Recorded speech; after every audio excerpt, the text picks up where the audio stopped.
মমতা বন্দ্যোপাধ্যায়ের বিরুদ্ধে পুলিশের অভিযোগ, যে খবরে আমরা নজর রাখবো। শিলিগুড়ি সাইবার ক্রাইম থানায় অভিযোগ দায়ের। উস্কানি, ভয় দেখানো এবং ধর্মীয় অবমাননার অভিযোগ।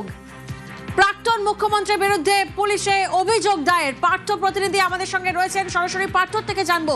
পার্থ, ঠিক কি অভিযোগ দায়ের করা হয়েছে?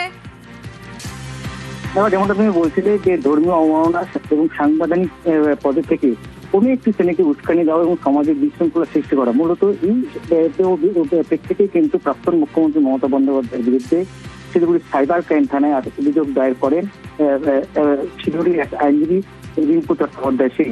তার যেটা দাবি যে 2025 সালে রেড রোডে যখন ঈদের নামাজের অনুষ্ঠান ছিল, সেই সময় প্রাক্তন মুখ্যমন্ত্রী সেই মঞ্চ থেকে হিন্দুত্ব এবং হিন্দু সম্প্রদায়কে তিনি তীব্র ভাষায় কটাক্ষ করেছিলেন। পরবর্তীকালে 2026 সালেও তিনি তার ধর্ণা মঞ্চে থেকে কিন্তু একইভাবে একটি শ্রেণীকে উল্লেখ করে তিনি ফের হিন্দু সমাজকে তিনি কটাক্ষ করেছিলেন। কিন্তু 2025 এবং 26 সালে তার যে এই যে মুখ্যমন্ত্রী যে উস্কানিমূলক কথাবার্তা বলেছিলেন, বিশেষ করে ধর্মীয় অবমাননা অভিযোগ তুলেছেন, সেই প্রেক্ষিতে তিনি সেই সময় শিলিগুড়ি প্রধাননগর থানায় গেলেও তার অভিযোগ নেওয়া হয়নি।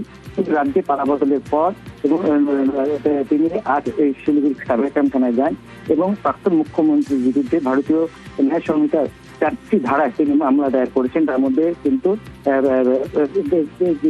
যে কয়েকটি ধারা প্রয়োগ করা হয়েছে, তার মধ্যে কিন্তু যেমন জামিন অযোগ্য ধারা রয়েছে এবং জামিনযোগ্য দুটো ধারাতেই কিন্তু দায়ের করা হয়েছে।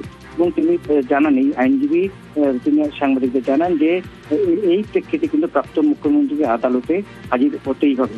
স্বাভাবিকভাবেই যে রাজ্যে পালাবদলের পর এই নতুন করে মুখ্যমন্ত্রীর বিরুদ্ধে শিলিগুড়ি সাইবার ক্রাইম থানায় এক আইনজীবীর এই অভিযোগ দায়ের স্বাভাবিকভাবে কিন্তু রাজনৈতিক দিক থেকে যথেষ্ট তাৎপর্যপূর্ণ বলে মনে করা হচ্ছে। যদি আজকে মমতা ব্যানার্জি মুখ্যমন্ত্রী ম্যাডাম না হন, তাহলে তো আমার বাড়িঘরে অ্যাটাক করবে, আমার মতন আরও হিন্দু মহিলাদের উপর অ্যাটাক করবে। উনি তো ডাইরেক্টলি ওদেরকে নিয়ে বলছেন।